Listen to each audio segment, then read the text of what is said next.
नमस्कार, मी दिनेश खानजी. आपण बघताय न्यूज डंका. कधी कधी खूप चमत्कारिक गोष्टी होत असतात.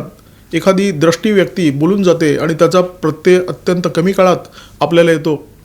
महिन्याभरापूर्वीची गोष्ट आहे. फर्स्ट पोस्टने एका कार्यक्रमाचं आयोजन केलं होतं आणि या कार्यक्रमासाठी त्यांनी जागतिक दर्जाचे अर्थतज्ञ जेफ्री सॅक्स यांना निमंत्रण दिलं होतं. जेफ्री सॅक्स हे जागतिक दर्जाचे अर्थतज्ञ आहेत, अमेरिकी नागरिक आहेत आणि अमेरिकेच्या परराष्ट्र धोरणाचे खूप मोठे टीकाकार आहेत. जेफ्री सॅक्स भारतामध्ये आले, त्यांची मुलाखत घेतली. पलकी शर्मा उपाध्याय यांनी प्रकट मुलाखत होती आणि या मुलाखतीमध्ये बोलताना सॅक्स यांनी भारताला सावध केलं. ते म्हणाले की भारताला सावध राहण्याची इच्छा आहे. चीनला जोडण्यासाठी अमेरिका भारताचा वापर करू इच्छिते. डोंट प्ले अमेरिकाच गेम हे जेफ्री सॅक्स यांचे शब्द होते आणि महिन्याभराच्या काळामध्ये त्यांचे हे शब्द खरे झालेले दिसत आहेत.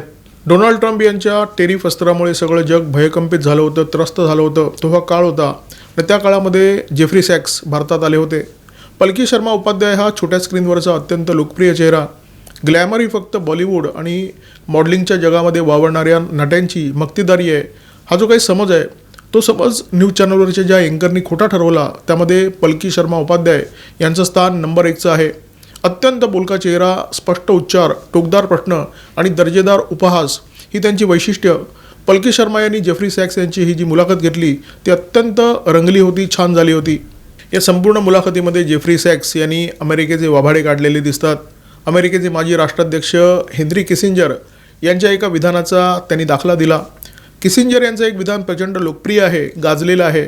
ते असं म्हणायचे, it may be dangerous to be America's enemy but to be America's friend is fatal. अमेरिकेने ज्या ज्या देशांची मैत्री केली त्यांना संपवलं, त्यांना उद्ध्वस्त करून टाकलं. अमेरिकेला भारताचा वापर करायचा आहे तो चीनच्या विरोधामध्ये. फोडा आणि राज्य करा ही अमेरिकेची नीती आहे आणि ही नीती अमेरिकेने ब्रिटनकडून उचललेली आहे. त्यामुळे अमेरिकेच्या जाळ्यात येऊ नका असा स्पष्ट इशारा सॅक्स यांनी दिलेला आहे. जेफ्री सॅक्स ही काही छोटी मोठी आसामी नाही आहे. ते जागतिक दर्जाचे अर्थतज्ञ आहेत. रशिया, बोलिव्हिया, पोलंड या देशांचे आर्थिक सल्लागार म्हणून त्यांनी काम केलेलं आहे. 1980 ते 1990च्या दशकामध्ये त्यांनी या देशांना आर्थिक सल्ला दिलेला आहे आणि त्यांची अर्थव्यवस्था सुधारण्यासाठी मदतसुद्धा केलेली आहे. संयुक्त राष्ट्राच्या अनेक सरचिटणीसांचे ते विशेष सल्लागार राहिलेले आहेत. ते भारताचे हितचिंतक आहेत. भारताच्या क्षमतेबाबत त्यांना मनापासून विश्वास आहे. या मुलाखतीमध्ये एक वाक्य त्यांनी वारंवार म्हटलेलं आहे. ते असं म्हणाले, India is too big to be utilized. या मुलाखतीमध्ये जेफ्री सॅक्स यांनी जे जे काही सांगितलं ते एका महिन्याच्या आत सत्य झालेलं आपल्याला पाहायला मिळालं. ऑपरेशन सिंदूरच्या दरम्यानच अमेरिकेचे राष्ट्राध्यक्ष डोनाल्ड ट्रम्प यांनी आपले रंग दाखवायला सुरुवात केली होती. हा युद्धविराम झाल्यानंतर त्यांनी असे ढोल पिटायला सुरुवात केली की भारत आणि पाकिस्तान दरम्यान जो काही युद्धविराम झालेला आहे तो माझ्याचमुळे झालेला आहे. हे सांगण्यासाठी त्यांनी अनेक खटपटी केल्या, लटपटी केल्या, उचापती केल्या. अखेर भारताचे परराष्ट्रमंत्री डॉक्टर एस जयशंकर यांना युरोपच्या भूमीवरून त्यांना सुनवावं लागलं की हा संघर्ष जेव्हा सुरू होता तेव्हा अनेक देशांच्या नेत्यांचे आणि मुत्सद्यांचे आम्हाला फोन कॉल येत होते. ते सांगत होते की हा संघर्ष थांबला पाहिजे.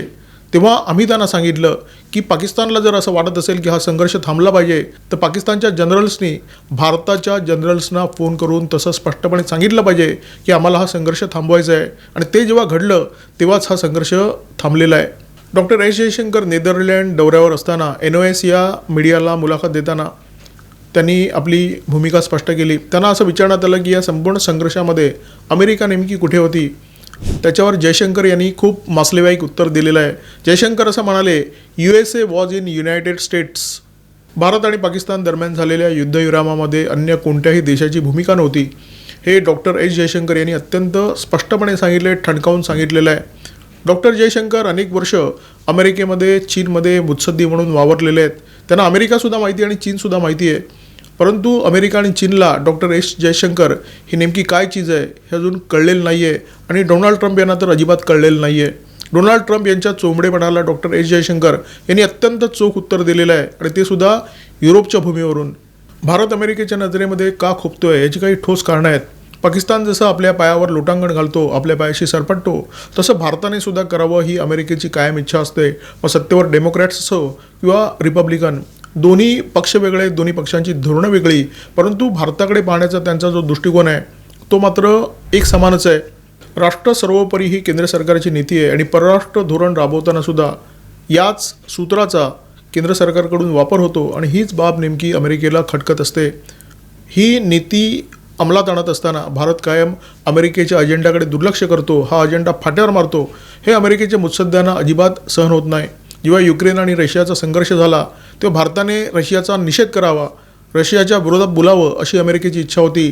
त्या इच्छेची भारताने अजिबात दखल घेतली नाही. उलट रशियाकडून तेल घेणं जारी ठेवलं.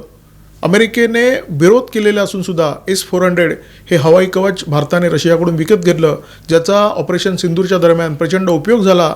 भारताच्या सीमा या S-400मुळे प्रचंड मजबूत झालेल्या दिसल्या.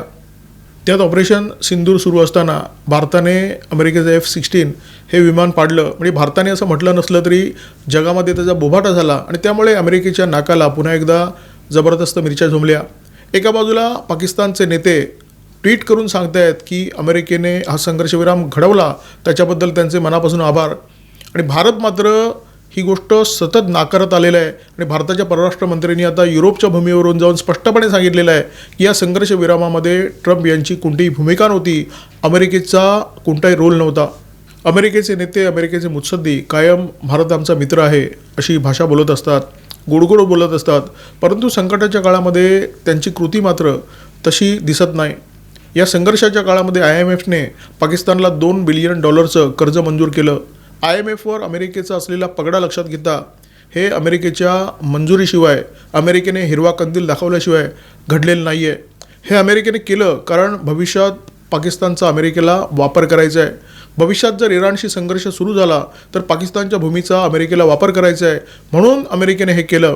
आणि भारत पाकिस्तानचा युद्धविराम झाल्यानंतरसुद्धा अमेरिकेचे राष्ट्राध्यक्ष डोनाल्ड ट्रम्प यांनी पाकिस्तानला गाजर दाखवलेला आहे की भविष्यात पाकिस्तानबरोबर जो व्यापार आहे तो आम्ही वाढवणार आहोत.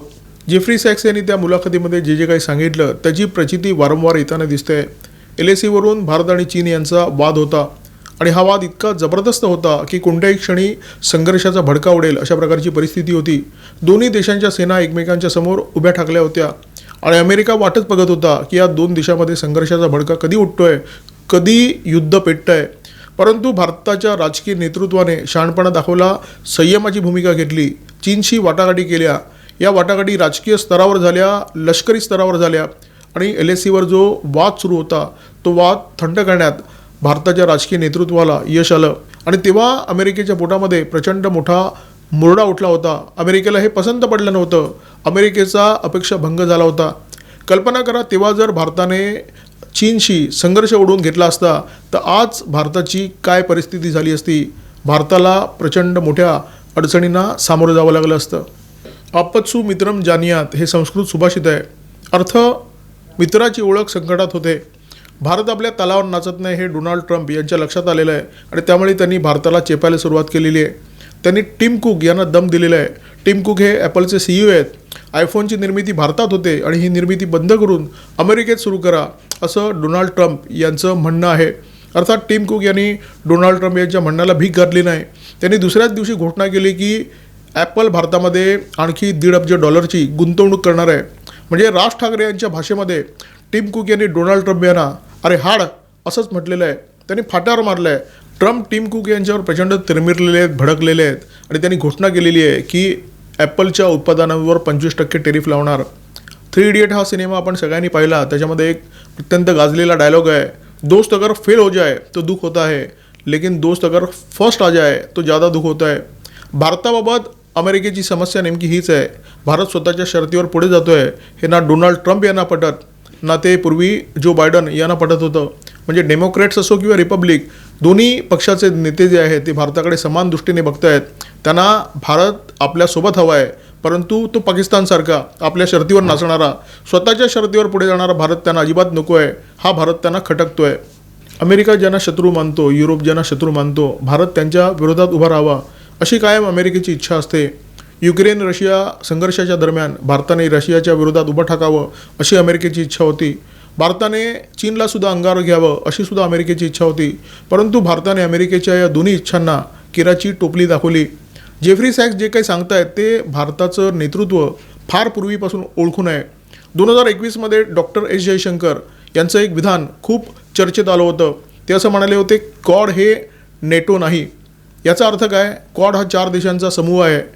क्वाड्रिलॅटरल सिक्युरिटी डायलॉग असं या ग्रुपला म्हणतात, त्याचा शॉर्ट फॉर्म क्वाड.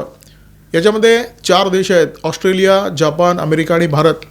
परंतु हे जे काही संघटन आहे ते चीनच्या विरोधात नाही असं डॉक्टर एस जयशंकर यांनी या विधानातून स्पष्ट केलं. नेटो म्हणजे काय? नॉर्थ अटलांटिक ट्रिटी नेशन, म्हणजे दुसऱ्या महायुद्धानंतर या गटाची स्थापना झाली आणि हा संपूर्ण जो गट आहे तो रशियाच्या विरोधात आहे.